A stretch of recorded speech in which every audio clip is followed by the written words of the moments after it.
What is cracking, everybody? My name is Def Papa, and we are back with some more of the Pool SMP Minecraft server here. Hold on, pause the video. Guys, before we jump into it, I just want to let you know that I went through a ton of technical difficulties recording this, so I do apologize for any weird audio stuff, any weird visual stuff. I do get it all fixed and properly working by the end of the video, but yeah, just wanted to give you that heads up. Anyways, let's get back to it. Starting things off today with a little bit of trading with these guys, trying to get my emeralds up so I can buy a bunch of mending books to put on all my gear here. So I'm going to work through that, and as we work through some of these trades here, you guys might notice that I do, down at the bottom there, have a little bit of mana and health showing. So they actually added a skill mod to the server here. Let me show you what that looks like. So I do /skills. These are the different skills: archery, fighting, defense, things like that. And as you just play the game and do these different things, you level up these skills and they give you slight perks to that particular skill. So like here, right, on excavation, we've got excavation luck, XP, damage, things like that. And then if we click on each one, we can see some of the additional skills that we get as we level it up there. So kind of a cool little mod. Adds a little bit of like an RPG element to the game, which is kind of fun, without making it feel like it's super modded, you know? But yeah, let me get back to trading with these guys here, and I will catch up with you guys after I've gotten a bunch of emeralds and start buying some books. Alright guys, I have gone ahead and gotten a bunch of mending slapped on my gear. Didn't get enough for everything quite yet, but I'm pretty close. We've got it here on the sword, my 2 picks, and my shovel, as well as my boots and my helmet here. So I just need a handful more to finish up mending all of the stuff I've got here, which is super awesome. But let's go ahead and move on into today's project, which is going to be the villager breeder and iron farm setup. So right over here, just a little bit out from the starting area, I have started clearing out some space to set up the farms for the breeder. And then I think my plan is to have them drop down a hole or something like that, the babies that is, so that we can whisk them away for trading or the iron farm, whatever we want to do from there. And I do think Harrison actually wants to help me with this project, so let me jump into a call with him and we will see how it goes. Well guys, unfortunately, since I had moved, all of my OBS settings got reset and I did not realize, and so you can't actually hear Harrison in any of the footage that we recorded here, which is quite annoying. I will mention that I do have my new mic stand, I've got my new setup and audio settings all in place, so going forwards this should not be a problem. I've done test recordings and everything to make sure of that. But yeah, you can see here that we did not end up working on the villager breeder. We got a little sidetracked, and that's because my little cousin accidentally spawned a raid here at spawn. So we wanted to take care of this and make sure they weren't being pesky and annoying as we were trying to farm our animals, because they kept spawning in the animal pens here, which honestly kind of worked out because they can't get over the fences. We're able to just safely take them out without any issues whatsoever. And I think at the end of this, we do end up getting a couple totems of them dying, which is always nice. And there we go, we just got the Hero of the Village achievement.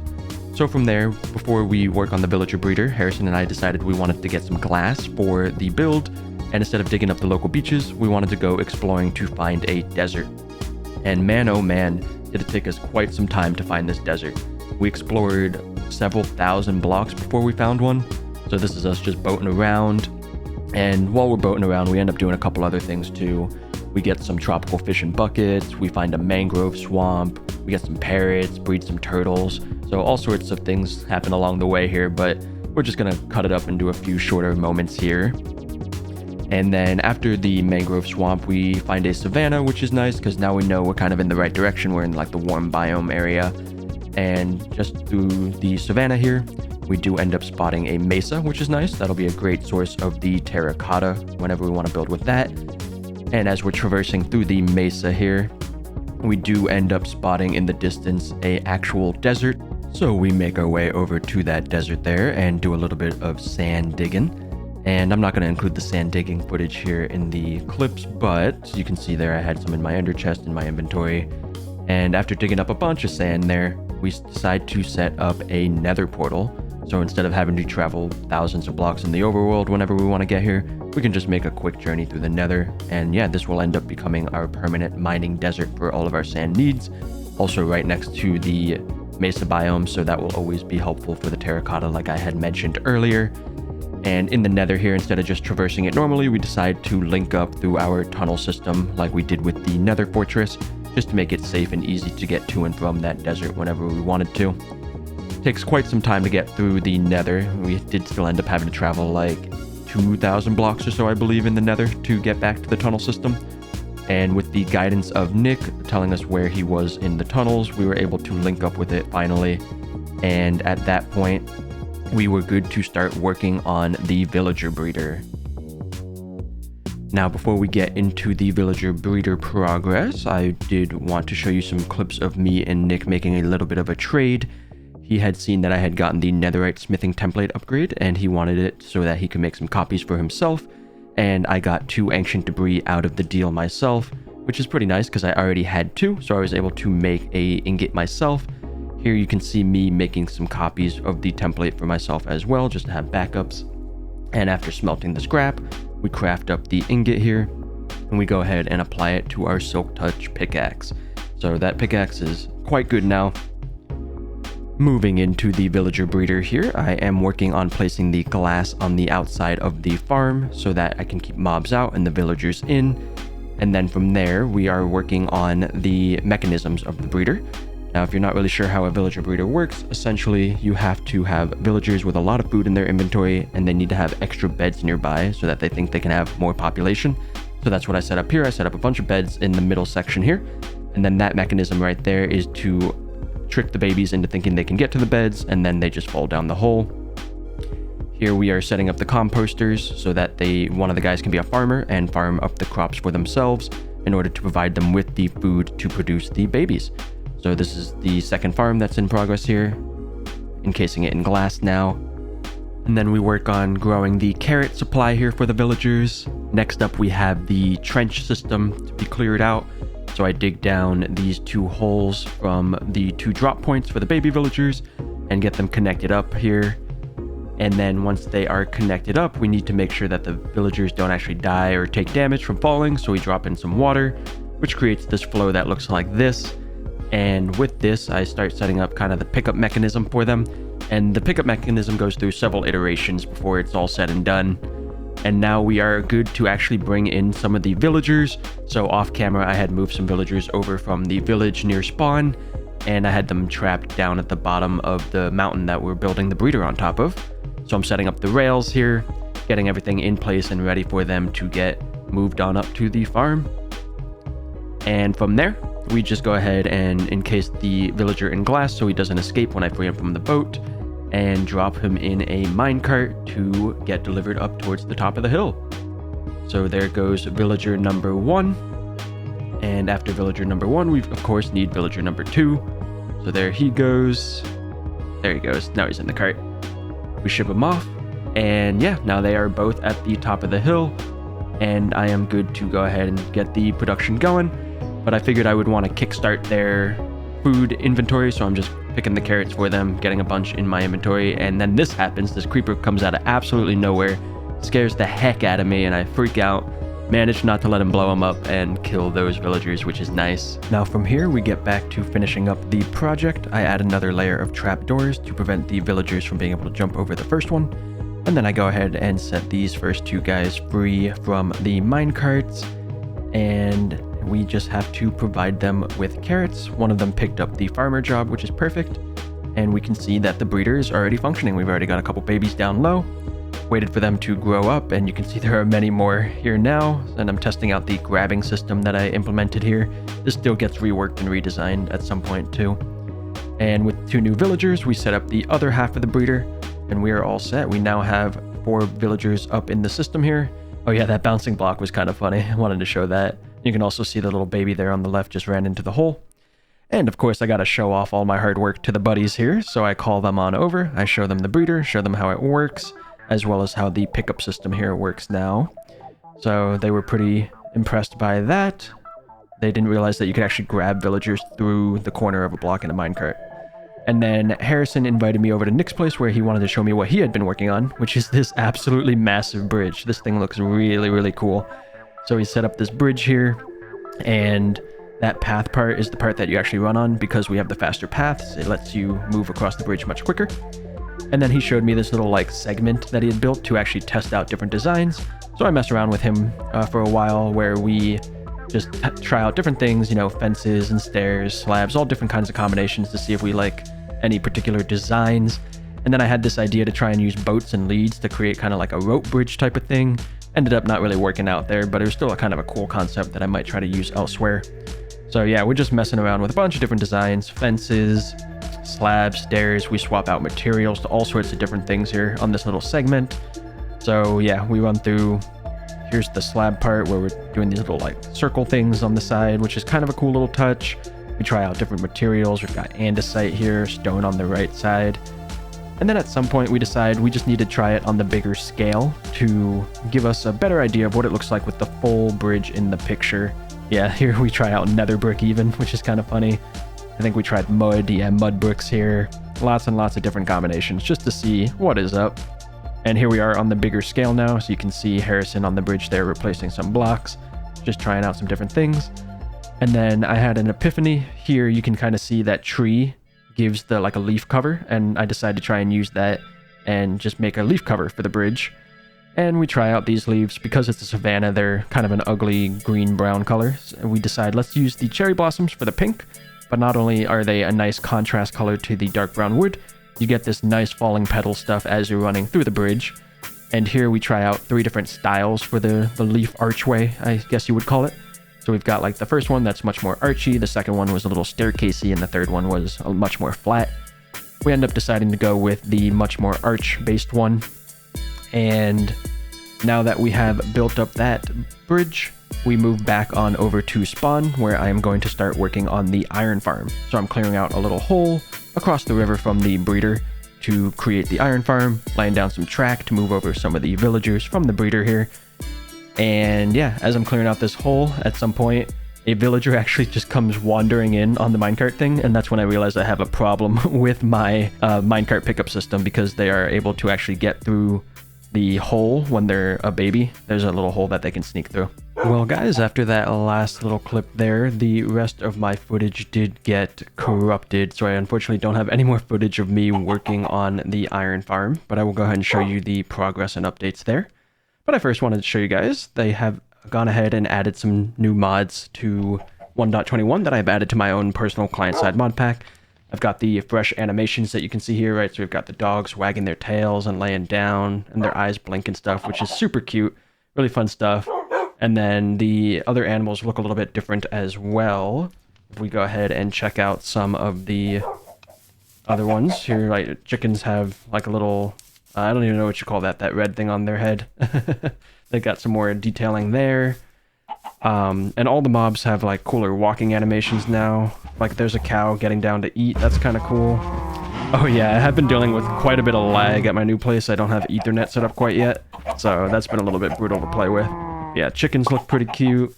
And then the sheeps have like these little ear things too, which is kind of fun. So it'll be cool to check out all the different mobs and how they look with these fresh animations.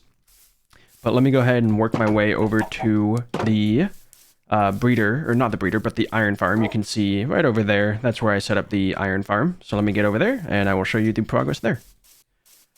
Okay guys, we are pulling up on the iron farm here, and I wanted to first show you the iron farm area itself, where we actually produce the golems before we look at the collection chamber. Pretty standard setup here. We've got 3 villagers sitting in a little space where they can't escape from, in range of a zombie that scares them, and every now and then a golem will spawn, drop down through the water into the kill chamber there. And then once they are killed, the collection chamber is right down here. And I kind of freestyled this whole redstone project to autocraft all the stuff that we wanted. So it's not the most pretty looking redstone, but it does work, which is kind of nice. And basically, iron golems, once they die, they drop 2 items. They drop iron bars and they drop poppies. So the first thing we have here is actually an item filter to pull out the poppies from the main line.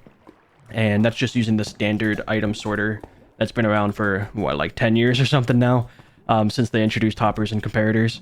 But yeah, basically just this signal reads when there is 42 items in here, it unlocks the hopper lower and shoots the poppy further down, which then gets composted here. And then once we hit 9 bone meal in here, that reads this from this comparator, which then takes that signal and loops it back around. And yeah, then we get fully crafted up bone blocks right in this chest, which is nice. As for the iron, that just continues down the main line. Same concept for the auto crafter. We've got 9 ingots that come in here, and that emits the signal on the other side with the comparator right there, which then loops the signal back above and then onto the crafter to create the iron blocks. So all in all, very solid setup. It's producing quite a bit of iron and not a lot of bones, but that's not really the main thing we're looking for anyways. There are better bone meal farms to begin with. But yeah, we've already gotten 30 iron blocks. I've taken out quite a bunch. Nick has taken out quite a bunch. So it's working quite well at this point, which is super nice. And before I forget, one other thing that I wanted to mention, guys, is I have actually gotten the replay mod added into my mod pack as well, which is nice. So I can actually start doing some more of the camera shots of builds and other things like that to give you cooler time lapses in the upcoming videos, which is super nice. Now, I had originally intended for those 2 projects to be the entirety of this episode, but because I wasn't able to get my audio settings right for all my footage with Harrison and Nick, and just ended up cutting it up into a bunch of little clips, that leaves us with plenty of time to keep working on some other stuff. So I think for the rest of this episode, we're going to go ahead and actually just work on some building. First time we've done it in this world, I want to get some building in, and, you know, I'm kind of craving it. I haven't really done it at all. So I'm going to try and come up with a block palette for this area here, try and encase this in a cool looking build. I'm thinking I kind of want to go industrial, but maybe like just a barn could be kind of nice as well. I don't know. We'll have to see what I come up with.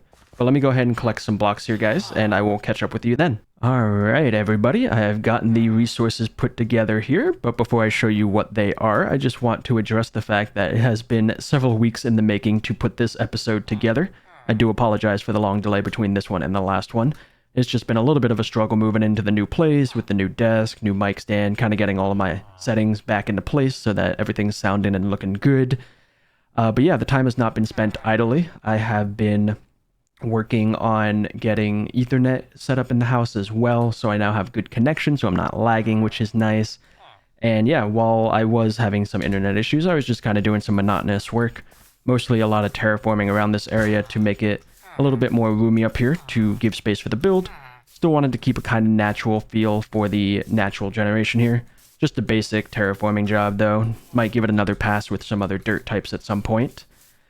In addition to the terraforming though, I have been gathering lots of blocks. So we've got tons and tons of copper. Started turning some of it into the different variants. We've got some dark oak. And then we've got lots and lots of tuff. And then I might potentially use some other stone types in the mix as well. But just to give you guys a general idea of what the plan is, my idea is that we're going to be using tuff as like the main wall block here, like so.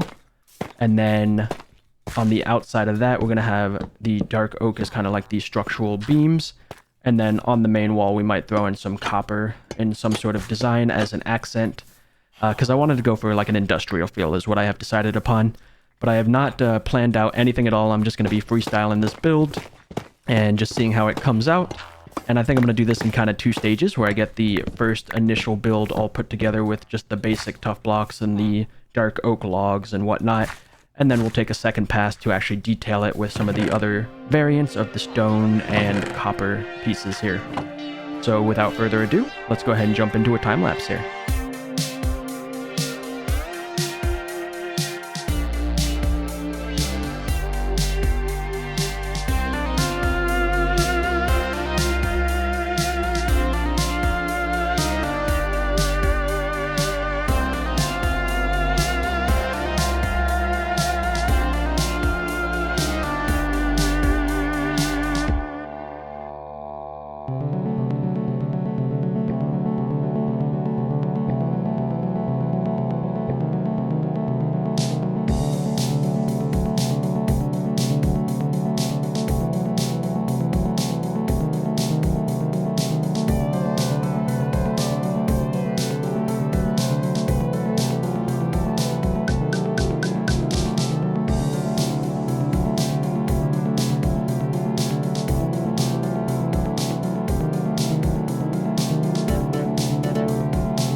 Alright guys, there it is. There is the completed build. And I do want to take a quick moment to apologize for the last few clips before the time lapse. My bitrate settings got reset on OBS and I didn't check them before I recorded those. But I've gone ahead and fixed those now, so it should not be nearly as pixely and blurry as those last few clips. Man, everything that could have gone wrong did go wrong, and this one, especially with the replay mod for that, I had such a struggle rendering them. My replay mod kept crashing because it was using up too much of my memory. So I tried a few different things, and I ended up figuring out that I added sodium to my client-side mod pack for better performance, and capped the memory at 8 gigs actually. Apparently if you give it too much to Minecraft, it makes it even worse. But yeah, I was able to get everything rendered up finally and throw that time-lapse together, and I think it turned out pretty good. But yeah, let's check out the build here now. I actually did end up also adding FreeCam to my mod pack, so I can now just show you without having to run around myself, which is super helpful. So here is the build. It's got a nice industrial feel to it with the new tuff and copper blocks. I also did a couple cool things that I really liked with the fan here for some ventilation. We did a little bit of texturing, some shadows with the darker bricks, and added some mossy bricks here to make it look like the ventilation was causing some leakage and moss to grow. But yeah, all in all, I'm pretty happy with how things turned out here. I really like how iron bars and walls interact. You can see here, right, like it gives this interesting little like corner bit that's super cool. So it gives it a little more depth than your standard just kind of flat wall there, which is pretty interesting. On the back side, we also added the ventilation there, as well as a couple water pipes, which I think are kind of cool looking. Not sure if I'm going to have this water eventually flow down or something. We'll have to figure out what we do there. And then this is basically just a mirror of the other side. So all in all, pretty happy with how it turned out and perfectly encapsulates the villager breeder within it here. So yeah, let me know what you guys think of that build. Definitely willing to take some feedback and make some changes because it could use a little more detailing, I think. Like, these parts are a little bit too plain in my opinion, but I wasn't too sure how to detail it even further, honestly. One more thing that I want to mention, and you might have noticed this in the time-lapse, is that the roof went through several different iterations. Since none of this was pre-planned or pre-designed, I was just coming up with it on the fly. I started off with the idea of doing some type of arch over the top here, but that was a little too tall, so I tried several times to flatten it out, and it just wasn't coming together the way that I wanted. Ended up settling on this design here with this slight slant to it, and I think that looks pretty good. Keeps that somewhat industrial feel to the build. So all in all, I am pretty happy with how everything has turned out here. I think it definitely captures the industrial vibe that I was going for here. I am going to hopefully get this roof to fully oxidize so it's green rather than orange, and then I'm going to wax all the orange bits down low here just to keep them kind of separated in terms of the color. But as we build up more and more farms here, we have room to expand with more industrial looking buildings in this area, and I think that'll turn out super nice in the long term. So with that, we're going to go ahead and wrap up the episode for today. Thank you all so much for watching. Feel free to leave a like. I appreciate you. Lots and lots of effort went into this one. And yeah, we will see you guys on the next one. Peace.